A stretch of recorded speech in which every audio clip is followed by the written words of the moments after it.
सभी छात्रों को नमस्कार, सभी अध्यापकों को नमस्कार। सबसे पहले तो मैं आपको कोविड-19 जो महामारी पूरे विश्व के अंदर फैली हुई है उसके बारे में दो बातें कहना चाहूँगा कि आप अपने घर पर रहें, सुरक्षित रहें। किसी कारणवश यदि आपको आपातकाल स्थिति में घर से बाहर निकलना भी पड़ जाता है तो आप घर में आकर के साबुन से हाथों को धोएं, अच्छी प्रकार से धोकर के ही आप घर में प्रवेश करें। जितना हम अपने आप को सुरक्षित रखेंगे उतना ही हम अपने देश को सुरक्षित रख पाएंगे। हरियाणा सरकार की तरफ से जैसे विद्यालयों की छुट्टियां की जा चुकी हैं, चल रही हैं, उसके सरकार ने आदेश दिया है कि हम सब छात्रों को ई-लर्निंग के माध्यम से पढ़ाने का प्रयास करें। और मुझे लगता है कि विद्यालय जब तक नहीं लगता तब तक आप ई-लर्निंग से अपने विषय का जो सिलेबस है उसको करने की पूरी कोशिश करेंगे। सभी छात्रों से विनम्र निवेदन है कि जो छात्र ग्रुप में जुड़े हुए नहीं हैं उनको आप अपने ग्रुप में जोड़ लें और सबको ही अध्यापकों के द्वारा गृह कार्य जो दिया जाता है, जो पढ़ाया जाता है, उसको आप घर से बैठ करके आराम से करें और गृह कार्य करने के बाद एक फ़ोटो उतार करके ग्रुप में शेयर करें ताकि हमें पता चलता रहे कि आप कितना कार्य घर पर कर रहे हैं। ई-लर्निंग के माध्यम से पढ़ाई की शुरुआत करते हुए मैं आपको सबसे पहले भाषा के बारे में बताना चाहूँगा कि भाषा वह साधन है जिसके द्वारा हम अपने विचारों को दूसरे के सामने प्रकट कर सकते हैं और दूसरे के विचारों को खुद समझ सकते हैं, स्वयं समझ सकते हैं। उसी को हम भाषा कहते हैं। भाषा की मुख्य रूप से दो भेद हैं, मौखिक और लिखित। एक मौखिक है और एक लिखित। मौखिक वह रूप है जिसमें हम अपने विचारों को बोल करके समझा सकें और स्वयं भी दूसरे के विचारों को समझ सकें। दूसरा रूप भाषा का लिखित वह रूप है जिसमें हम अपने विचारों को लिखित रूप में दूसरों को समझा सकें और दूसरे के विचारों को स्वयं भी समझ सकें। ये भाषा है। भाषा की एक व्यवस्था है। जब हम आगे चलते हैं तो भाषा की अपनी एक व्यवस्था होती है और व्यवस्थित भाषा के अपने नियम होते हैं। नियम का मतलब कि व्याकरण होती है।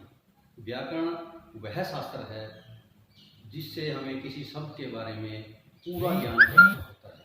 उसका अर्थ क्या है, कैसे वह शब्द बना है, ये सब हमें व्याकरण समझाता है। इसी कड़ी में हम भाषा की वह सबसे छोटी इकाई है वर्ण। इसके बाद हम वर्ण के बारे में पढ़ेंगे। जैसा कि आप पिछली कक्षा में भी पढ़ चुके हैं कि वर्ण किसे कहते हैं, वर्ण के कितने भेद हैं और भेदों के भी भेद कितने। प्यारे बच्चों, भाषा की सबसे छोटी इकाई वर्ण होती है।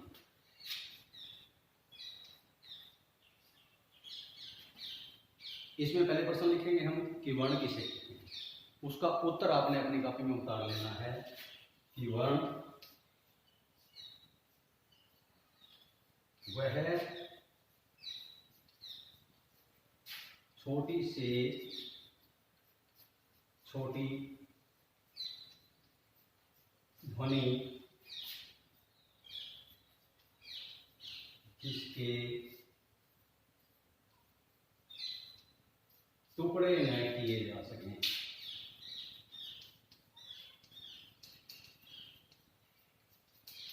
उसे वर्ण कहते हैं। जैसे ए, आ, ई, उ, क, ख, ग इत्यादि। वर्ण संख्या में कितने होते हैं? वर्णों की संख्या, वर्णों की कुल संख्या संस्कृत भाषा में 46।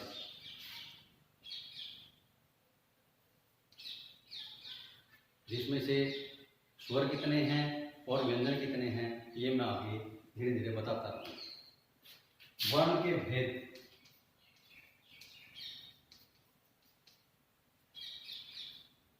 वर्ण के दो भेद,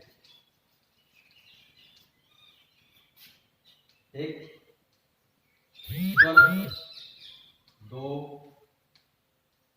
व्यंजन। फिर हम प्रश्न करेंगे कि स्वर किसे कहते हैं। लिखेंगे जो वर्ण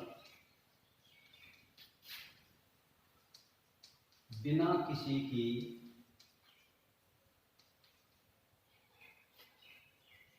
सहायता के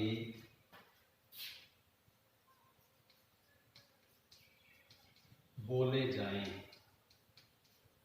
उन्हें हम स्वर कहते हैं। इसका दूसरा रूप ये भी लिख सकते हैं कि जो वर्ण स्वतंत्र रूप से बोले जाएं, उनको हम स्वर कहते हैं। 2 नंबर पर दूसरा है व्यंजन। जो वर्ण स्वरों की सहायता से बोले जाएं,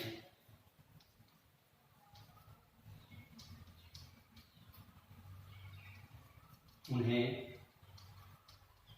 व्यंजन कहते हैं। संस्कृत भाषा में स्वर 13 है और व्यंजन 33।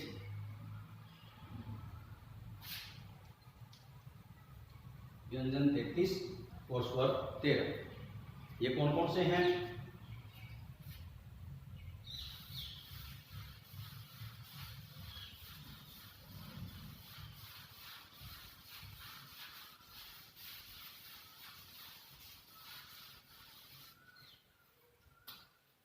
सबसे पहले स्वर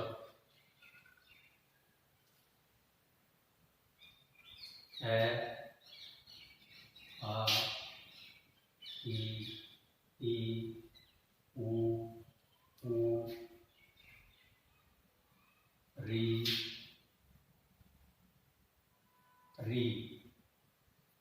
ली, ए, आई, ओ, औ।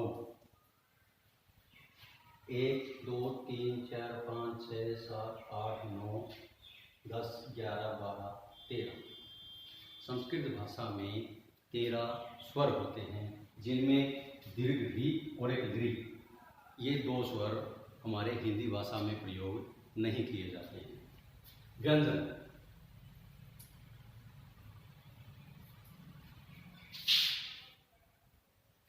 कै से लेकर मैं तक और ये, र, ल, व,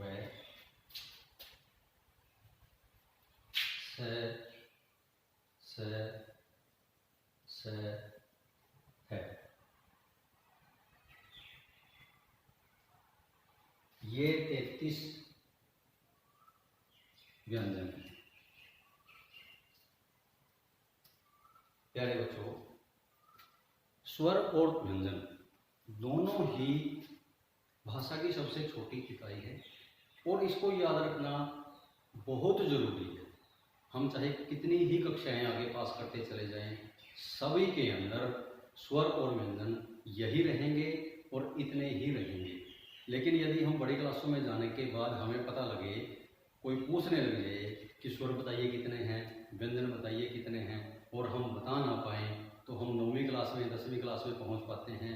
वहां जाकर के हम ऐसी स्थिति में खड़े हो जाएं कि हमें इनका ही ज्ञान ना हो, तो बहुत ही दुखद परिणाम हमारे सामने निकल करके आता है, जिससे आपके अध्यापकों की भी मान सम्मान को ठेस पहुंचती है और आपको तो ठेस वो पहुंचती है। इसलिए आप इस बात की तरफ पूरा ध्यान दें कि आपने जब जितने भी वर्ण आपने पिछली कक्षाओं में पढ़े हैं, एक बार उनकी दोहराई जरूर कर लें और उनको जरूर याद कर लें। आज के लिए आपने इसमें गृह कार्य के लिए मैं आपको कहना चाहूँगा कि जो मैंने आज भाषा के रूप, वर्ण के भेद, वर्णों की संख्या, यह आप कॉपी पर लिखेंगे और मुझे फ़ोटो उतार करके व्हाट्सएप पर भेजेंगे। आज का आपका यही कार्य है। उम्मीद करता हूँ कि आपको यह कार्य पसंद भी आया होगा और आपको समझ में भी आया होगा। इसके लिए आपका बहुत बहुत धन्यवाद।